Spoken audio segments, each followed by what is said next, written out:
Hello and welcome to the Center for Spiritually Integrated Arts, a Centers for Spiritual Living teaching center. I am Reverend Dr. Raymont Anderson. I am the founder and the spiritual director. Now, as you are sitting there joining us, you may have questions, any number of questions, such as, who am I? How did I get here? Spiritually integrated arts means what exactly? What is a teaching center? Well, what is Centers for Spiritual Living? What is that? What does that even mean? Or New Thought, or religious science, or science of mind and spirit? You may have any number of questions about this specific community, about the parent organization, CSL, our philosophy, our teaching, our liberation theology. Any number of questions. Feel free to send an email.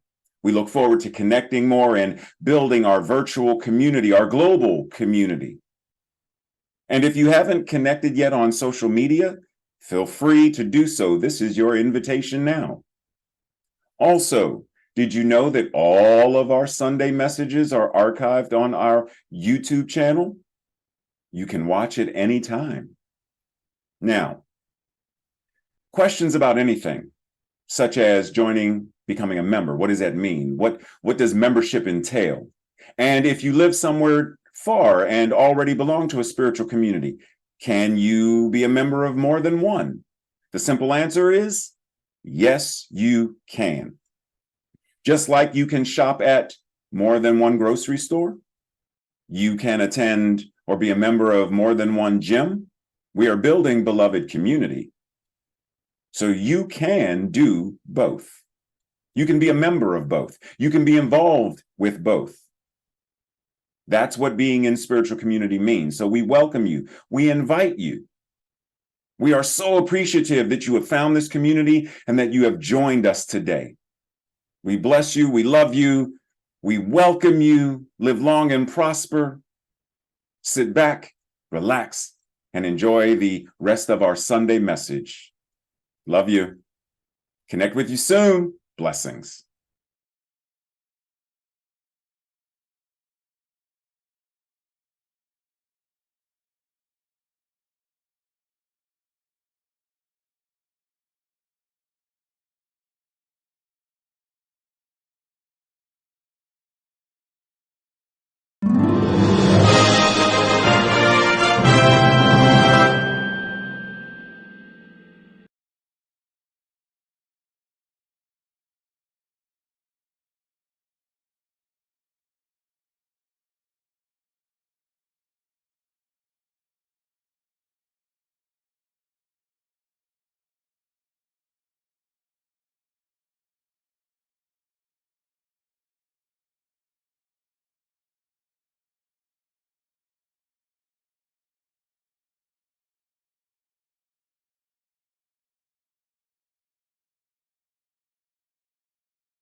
Stay and greetings.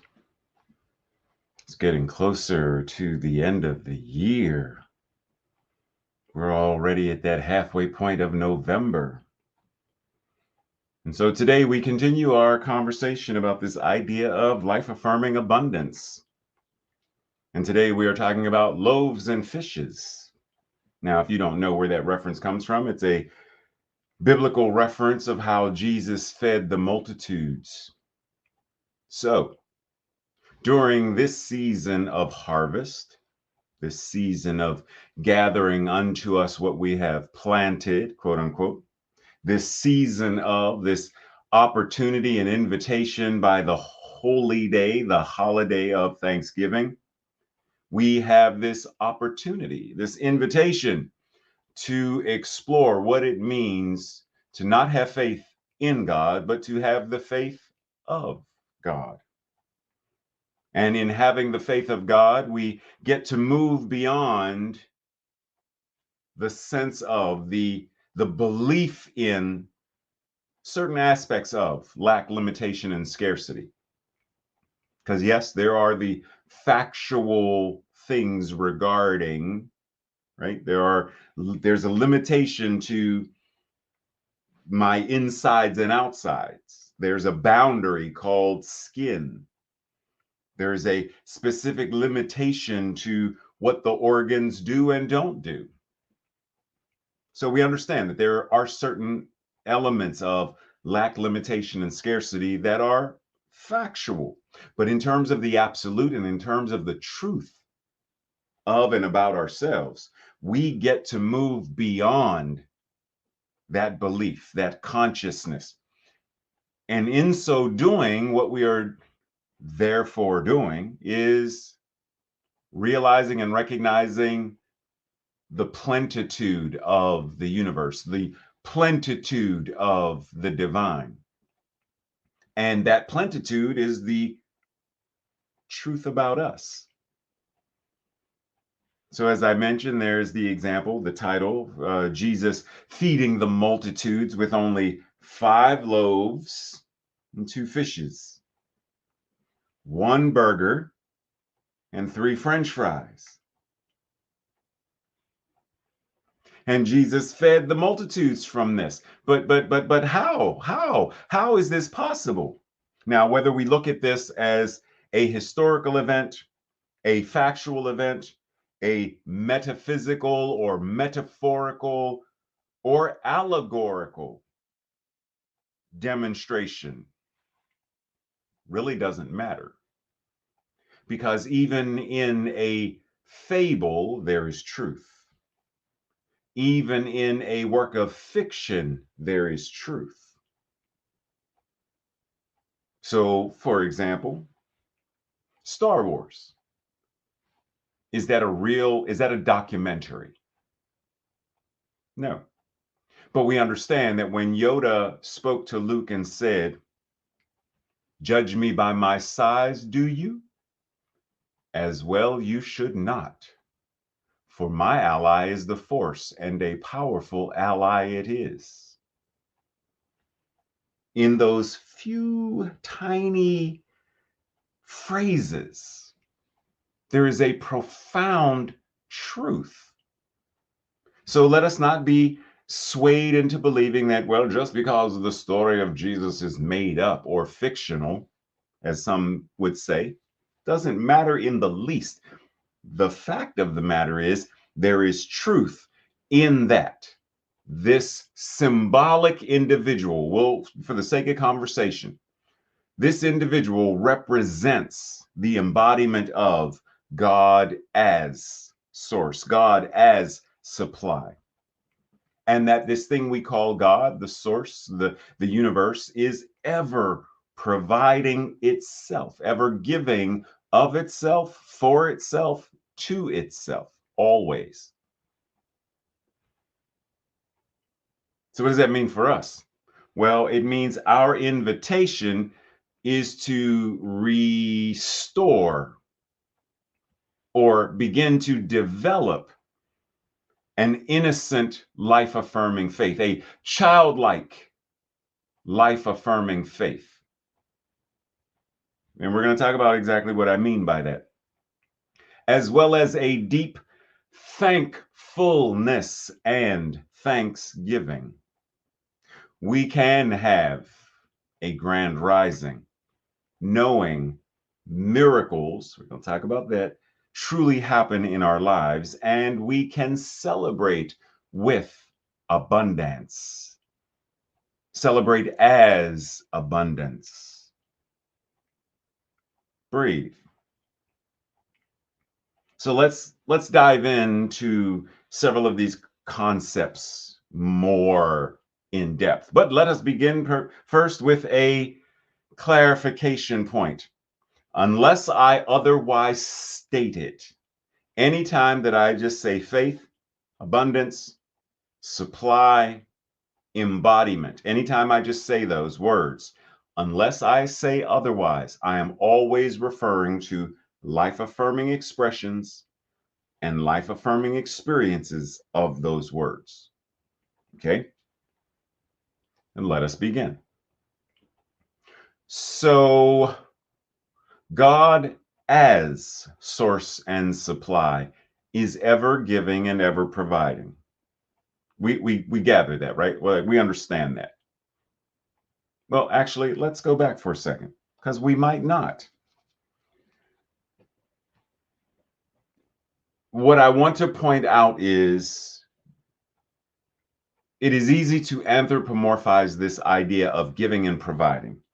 That there is an infinite universe that is giving to us, and we simply need to accept or receive. It's not that. This idea of giving and providing is the same as the sun, how it gives and provides light and warmth. It's the same way that a field of flowers provides color, aroma, the scent of lilies, the scent of daisies. It gives, but it's not saying, here, let me let off a little bit of aroma. It's simply doing what it does. By being itself, the sun offers. By being itself, the sky offers, the seas offer, because they are already what it means to be as. The sun does not need to try to be the sun. Roses don't need to try to be roses. They simply are. And yet, when it comes to us, we are trying to be enlightened and trying to increase our faith and trying to become more aware and working at increasing the power of our chakras or kundalini. We make it work rather than simply surrender to what already is as the truth of our being, and realize that that which is giving because of what it already is. And our invitation is to recognize that there is nothing we need to do to bargain, beg, beseech, plead, cry out to the universe. Please give me, please provide for me, please do this for me. Doesn't work that way. So breathe and realize that this idea is an idea of stepping in, as I mentioned before, this space of childlike faith, this space of innocence where we believed that bubbles were magic, this space where anything and everything was possible, that the imaginary friend was in fact a friend, imaginary or not, it was a friend, where we believe we can be a drummer and president and lawyer and artist and mom and dad and whatever, astronaut. We can be all of it. We believe in the infinite possibilities. We haven't bought into the lies of, well, you can't do that. You're the wrong color. You can't do that. You're the wrong gender. You can't do that. You were born on the wrong side of the railroad tracks. You can't do that. You weren't born in this country. You can't do that. You were born on that side of the border. You can't do that. You're not Christian. You can't do. We didn't buy into any of that stuff. We believed in the infinite possibilities. We were believing as God. We knew that Santa Claus was real. We knew that the Tooth Fairy was. To such a degree did we believe and know this that we behaved in a different manner. We believed that blowing the seeds was magic and that it carried our wishes and hopes, which is why we did it. We let our belief, our knowing, inform our doing. So when we say childlike faith, we are saying the faith, the belief, the knowingness that what God is, we are, and that power, that presence, that infinite potentiality itself is who and what we are. And when we do that, then we realize that this thing we refer to as like Jesus feeding the multitudes with loaves and fishes and fed 5,000, 10,000, 15, 25,000, 30, 45,000 going on. Oh, Jesus feeding the multitudes, we called it a miracle. It's one of the many miracles that the Bible indicates. But what makes it a miracle? Now, normally when we reference miracles, we're talking about something that is seen as wonderful, something we hold in high esteem, something that is so marvelous and amazing to us. It is a wonderful work. In fact, in American Sign Language, the sign for miracle is literally wonderful work, a work of wonder. But note, in the etymology of miracle, to smile and to laugh. Miracle. So when we talk about this, we're not talking about some work of magic that only a few people can do this because it is a miracle is who you are. You in and of yourself and how you live, move, and have your beingness in life is miraculous. It is an object of wonder, something to be in awe of, something to regard in high esteem, something that inspires a smile on our face, something that inspires us and moves us to laughter. That is a miracle. So having childlike faith, the faith not in God, but the faith of God, faith as God, changes the entire way that we now look at what we do, how we show up. Because then that means you making a grilled cheese sandwich is a miracle. Popping popcorn, miracle. Sitting down to watch a good movie or binge watch a television series, miracle. But why? What? Those are regular everyday things. Ah, there you go. There you go. Regular everyday things. So the miracle is not this thing to put on a pedestal as la la la la la la la la. Miracle is your life. The healing process, your life. The being present to depression or grief, your life. Giving a hug or a fist bump, or in Tracy's case, an elbow tap, your life. Eating a bowl of fruit salad, your life. Walking through the park and feeling a breeze and smiling at the dogs playing in the dog park, your life. All of this is a miracle. All of this is something that inspires a sense of wonder and awe. A smile, laughter. All of it is a miracle. All of it. Breathe. Dr. Holmes says, when we learn to trust the universe, we shall be happy, prosperous, and well. We must learn to come under that divine government and accept the fact that nature's table is ever filled. Never was there a cosmic famine. When we learn to trust the universe, then it means we're trusting ourselves. And in so doing, we find that space of happiness, prosperity, and wellness.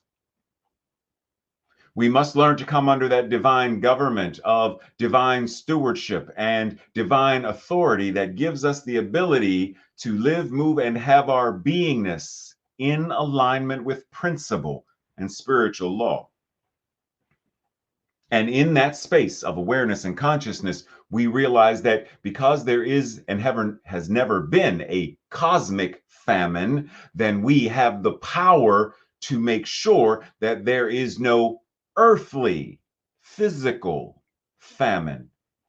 We can feed the multitudes. We can house the multitudes. We can nurture and love the multitudes. But do we have trust? Do we embody trust? So, in general, if I were to ask you, what does it mean to trust? Ask yourself, who do I trust? Why do I trust? And when do I trust? And you could ask the opposite, who do I not trust? Why do I not trust? When do I not trust? What does it mean to trust the universe? How do you know if you are trusting the universe versus convincing yourself that you are? Breathe. And in general, what does it mean to lack trust, to mistrust, or distrust? Just in general. Now, what does it mean to lack trust in the universe? Do you trust yourself? Now, as I just said in that previous slide, there is the idea or the concept of mistrust and distrust. Do you mistrust the universe? Distrust the universe? What about yourself? What's the difference between these two? Mistrust, a lack of faith based on discomfort or intuition. Distrust, lack of faith based on knowledge or experience. Breathe that in for a moment. Someone betrays you. They stole from you. They stop speaking to you. You have the knowledge, you have the experience, you have the lived evidentiary experience. So you distrust people, you distrust them, etc. Someone told you something and you believe it's a lie. I believe that they're not being honest. I don't have proof. I just have the uncomfortable feeling. I sense the red flag. My intuition is going, danger, Will Robinson. Then you mistrust them and what they said. Do you mistrust the universe? Do you distrust the universe or yourself? Breathe.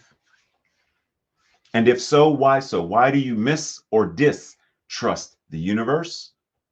Miss or distrust yourself. Dr. Holmes says the spirit is the source of supply, and the source of all substance is forever taking form.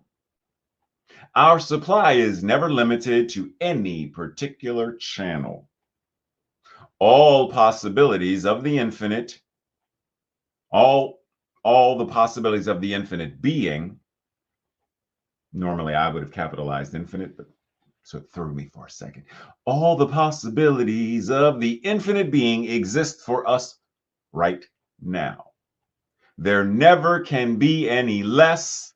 There never will be any more. Because there can never be less of God or more of God. Simply is God. So taking that into account, let's remix a bit.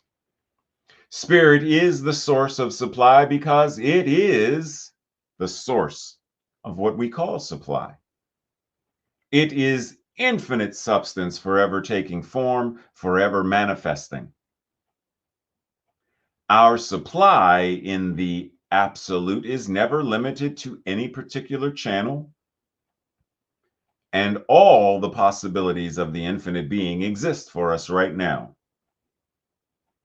And our challenge and invitation is to shift, heal, evolve, transform the systems and the conditions that show up in people's lives as the very opposite of supply. How do we ensure that all people's needs are met?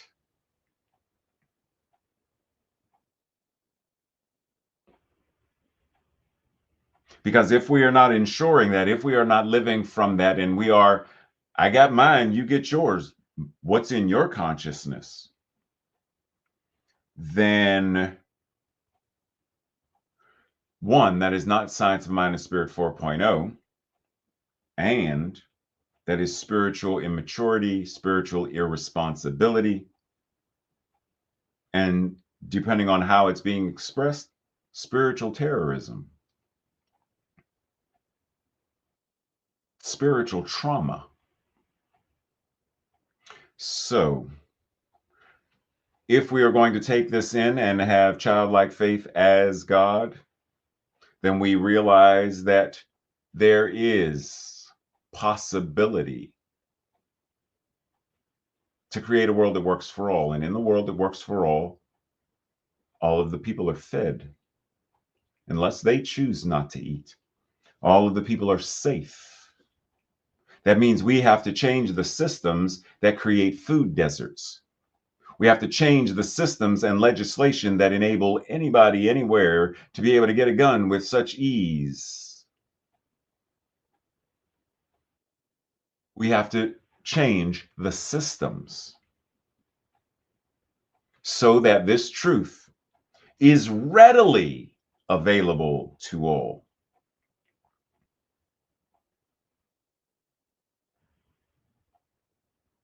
Breathe. So if I were to ask you, how do any of these things come into being? How is porcelain or pottery created? Where does it come from?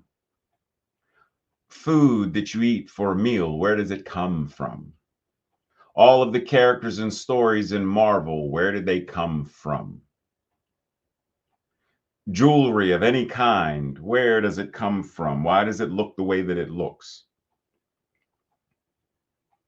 We often ask, referencing the brain, where does whatever emotions, where in the brain do emotions come from? Where does logic come from? All this stuff.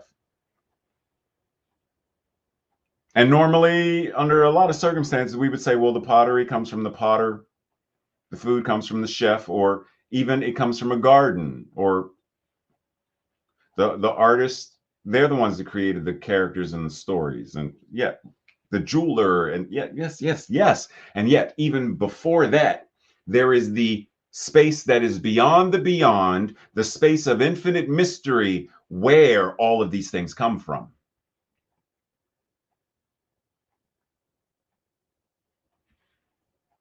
the seed that becomes wheat, that becomes bread or anything, pasta, whatever. There is the space of it where the infinite mystery exists that makes it become what it is.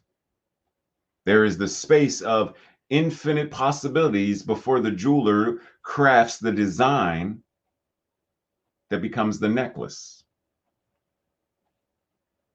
And this idea of having the faith of God is being in the energy and the realm of beyond the beyond more and more and more as our default daily setting. Because if we think our only channel of, what did that previous thing say? The absolute is never limited to any particular channel. So if we think the artist is the only channel, the person is the channel, then we are limiting ourselves to all of the other ways that anything about life can show up. Someone recently shared on social media asking a question, minister, is it a noun? Is it a verb? Minister.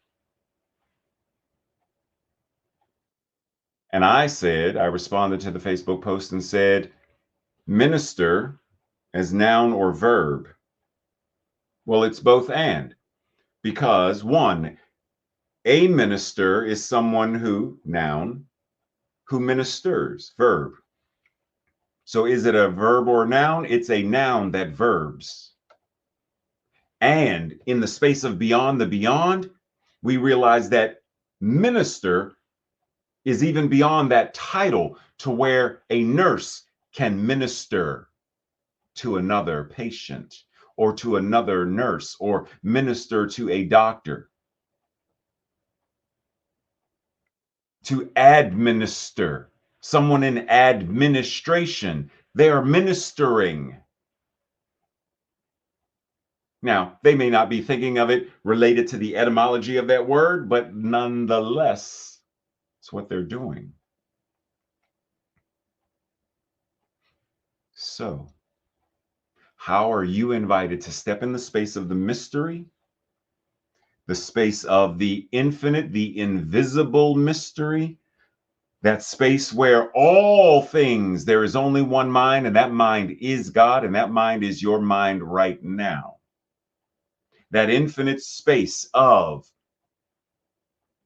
being present to it and present as it then avails us the opportunity to heal self and others, to transform self and others. Breathe. Dr. Holmes says the power that Jesus manifested was divine. It was not the will of an individual, but his willingness to believe that God gave him power.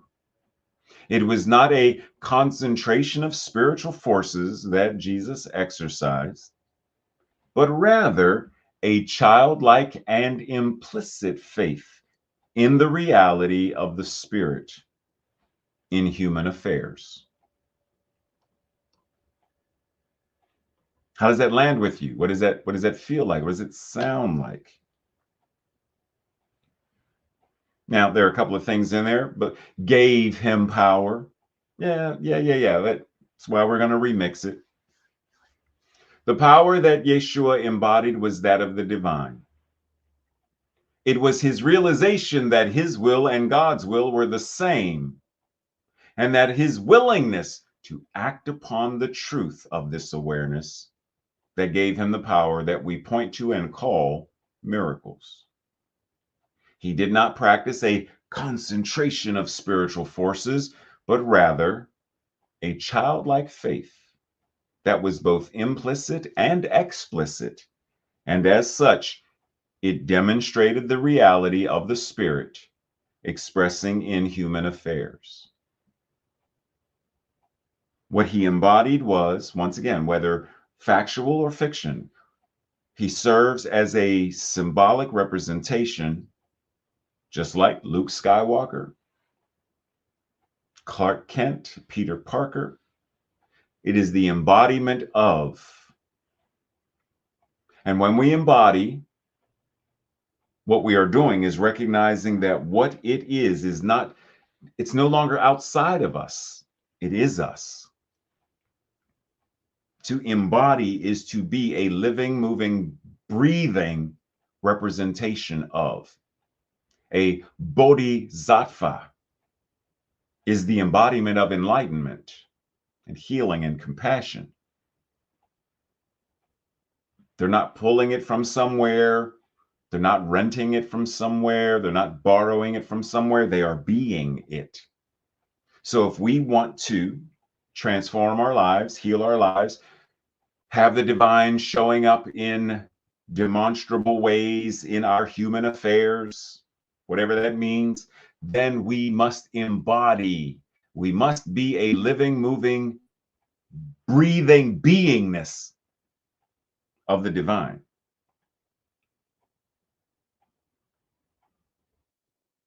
The faith of, not simply the faith in. To embody, to be a living expression of, to be a tangible representation, a tangible and visible form of,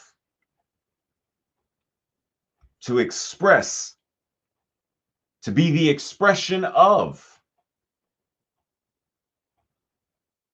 So how do you live your life and make God a visible expression?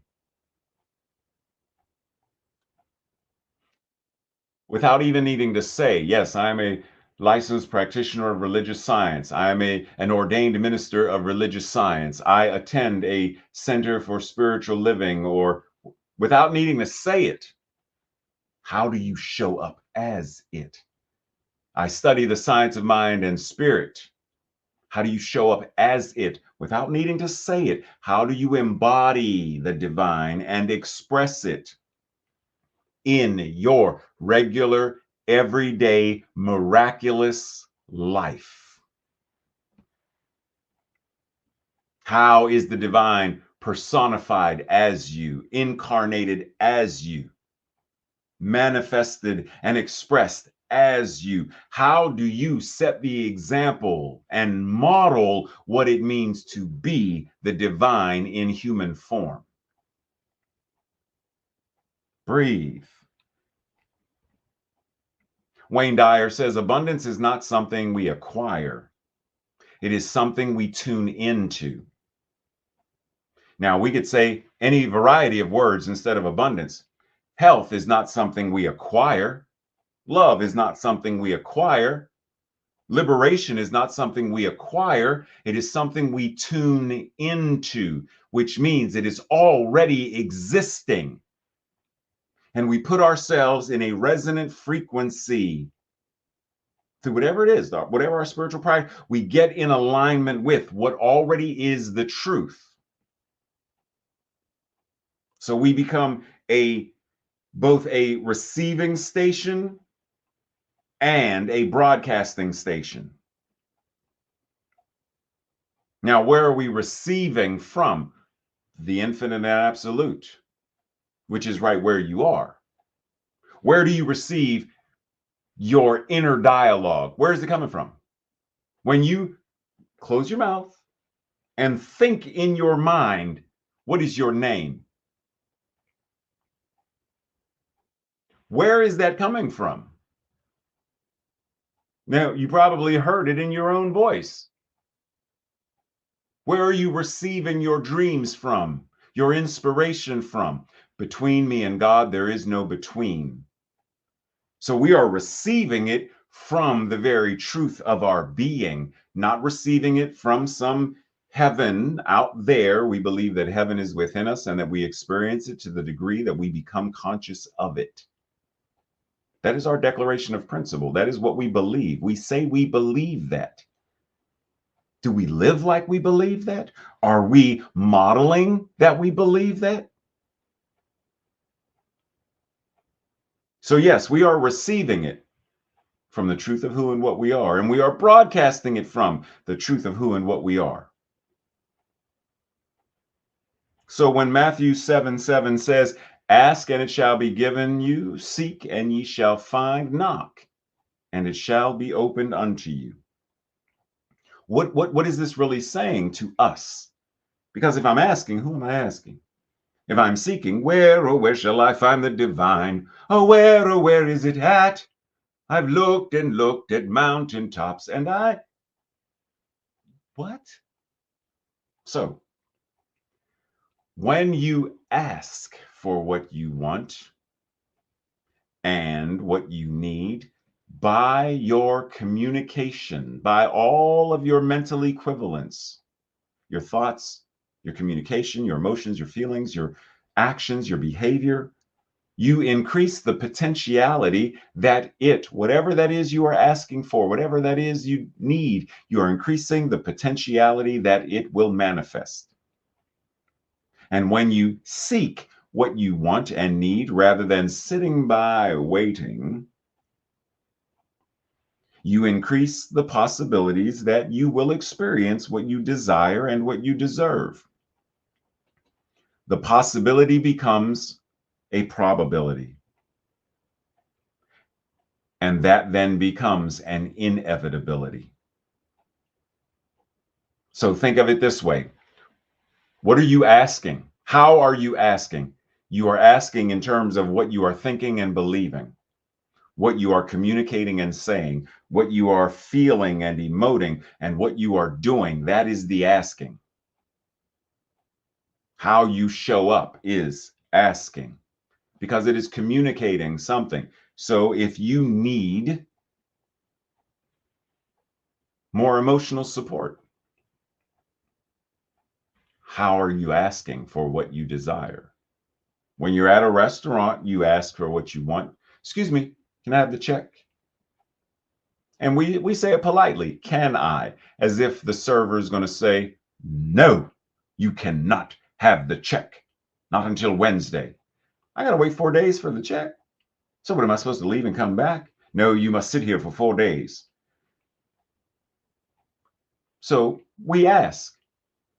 You go to a building and you're not sure what suite you're supposed to go to, you go to the information desk. Excuse me, could you tell me how do I get to Wing F, Suite 109?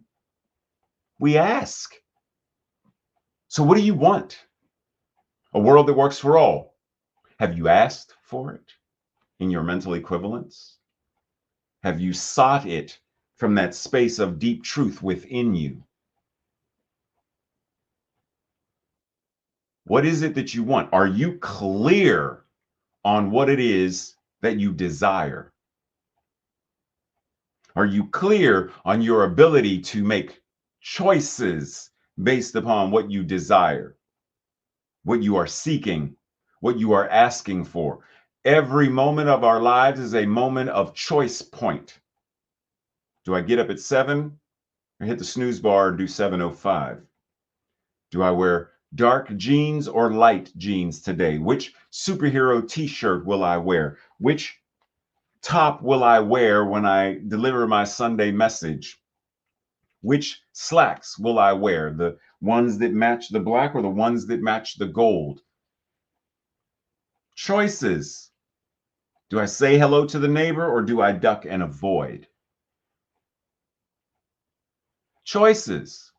Do I choose to be vulnerable or do I choose to keep the wall, the moat, the drawbridge, the barbed wire, the crocodiles? Do I choose to keep them so that people leave me alone, so that they can't get close? Choice. We're always at choice point. So we can either wait for an anthropomorphic God, we can wait and cross our fingers and hope and wish. When you wish for God to, we can wish and please, please, please, please, hope, hope, hope. Or we can be a consciously living embodiment of the magic, magnificence, and miraculosity of the divine, which we already are. But we can choose to consciously live it, consciously embody it, consciously model it, or continue to look for and seek outside of us. Between God and me, there is no between. And if God seems far away, who moved?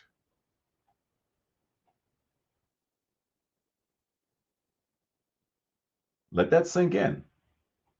If God seems far away, who did the moving?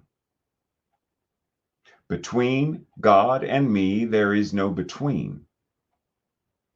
If God seems far away, who moved? When we realize that there is no between, that there is no moving away from God, we realize that what it is, we are. If God, if love, if peace, if abundance seem far away, engage in your spiritual practices in order to realize, in order to embody, and in order to actualize the truth about you, the truth about your life, the truth about God. There is nowhere for you to move in order to be closer to it, to embody it. There is no mountain that you must ascend. The invitation is to reorient ourselves, reorient yourself, reorient your mental equivalents, and then you will be able to declare, as Yeshua did, I and the infinite are one.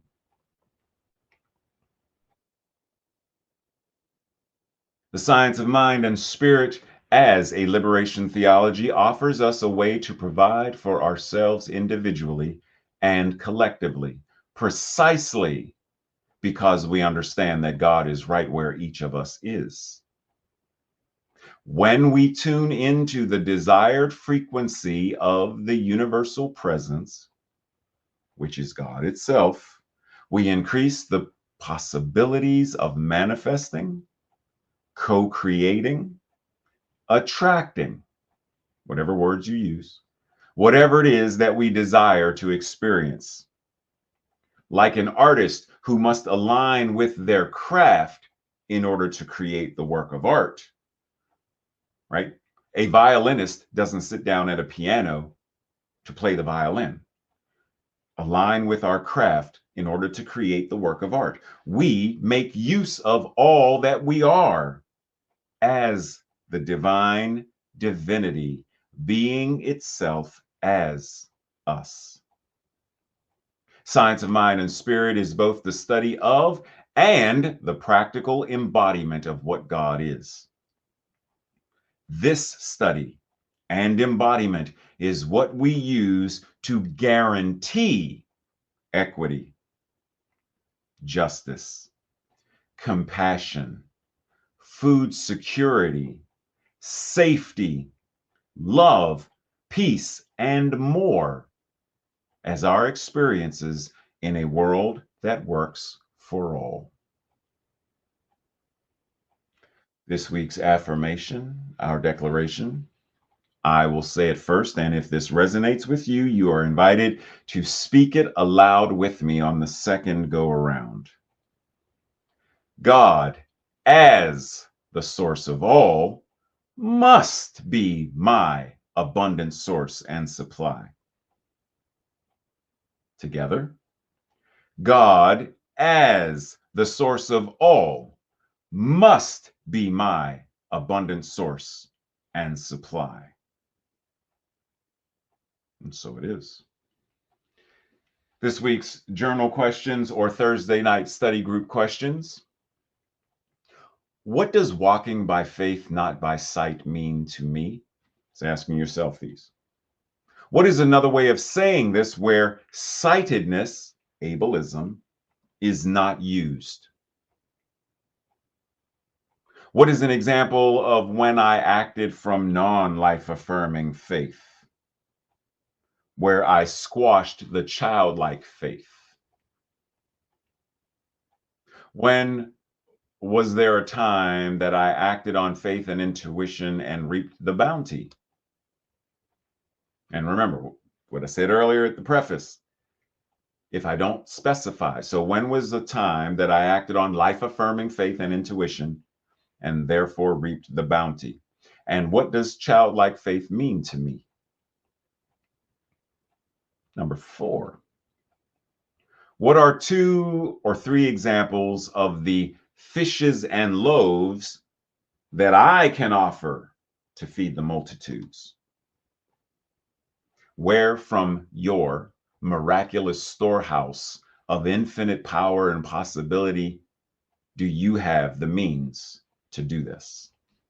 Number 5, have I ever experienced what is often referred to as a miracle? What was it? How did it occur? How did it happen? What would it mean to expand my awareness of miracle, just in general, the concept miracle, to be more aligned with the etymology of miracle? Meaning, instead of miracle being this magical, mystical, once in a lifetime, only reserved for a few specific saints and gurus, where can I expand my understanding and awareness of it to realize that washing the dishes is a miracle? Putting jumper cables on the car to reignite, reawaken the battery is a miracle. Having the opportunity to pick on Tracy and get that look is a miracle. And number 6, as the artist of my own life, within the studio and the gallery of life, what do I tend to create? How do I go about creating? How can I connect and collaborate more effectively with other artists to create and to co-create a world that works for all? And breathe as we enter into that space of infinite awareness, infinite truth, knowing that all that it is, all that God is showing itself, is representing, representing itself as each and every person gathered here, wherever today is for them, whether it is live Sunday morning or a Wednesday evening, whenever it is that this is being viewed, that which God is representing itself in, through, and as the very person watching. The phone or the laptop or the PC that they are watching from, the chair or the bench that they are sitting on or bed they are laying in while watching, the electricity that is charged in the battery or through the cord that connects to the wall in the house, and the all of it is a representation of the divine showing itself as electricity, as the bed, the chair, the device, all of it. All of it. And in that space, then that means that clearly, if that which God is showing itself in, through, and as me, then I am a maker of miracles. I create them. I am not just the dreamer of dreams, but I am the maker of miracles. That I have right now within my scope and capabilities, I have right now the possibility of the skill set that feeds the multitudes. Right now, I have whatever is needed to change, transform, help, nurture, heal myself and others. And that which is true of me is true for everyone watching. And so we breathe and recognize that that breath is not any of us breathing ourselves. It is the divine, it is the source, it is the infinite, all that is, breathing itself as us. There is only that which it is. And as Dr. Holmes said, the only God that any of us would truly know is the one that we embody. So as we breathe, we realize that we are, that we have, that it has us, this faith of God, the power of God, the faith that is God, and the power that is God. Just as there is only one life, and that life is God, there is only one true power, and that power is God. Love is God. Hope and joy and laughter is God. And what it is each of us. When we laugh, God laughs. When we hug, God is both the hugger and the hugged. So we breathe and allow that which is the truth, the whole truth, and only that which is true to be the very embodiment of all that we do and all that we are, so that we are ever in the space of making miracles manifested individually and collectively. That's how we create a world that works for all. That's how we are creating a world that works for all. That's how we have created, as we remember tomorrow, that is already how we have created a world that works for all. The law says yes. That means it's already done. That means it's already manifested, fully formed, and fully functional in the mind that is God. And that mind is your mind now, my mind now, our mind now. There is only that mind.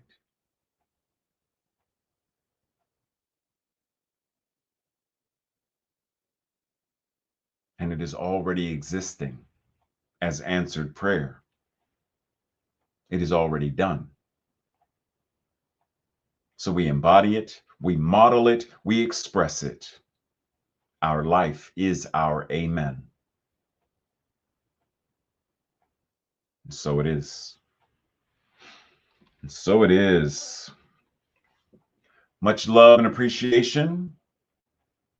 As you already know, check the chat to see if we are meeting for our after message fellowship today. If so, see you there. If not, blessings on whatever you are doing for the remainder of your day and your week. Be blessed, be joyful, smile, laugh, and be the miracle that you are.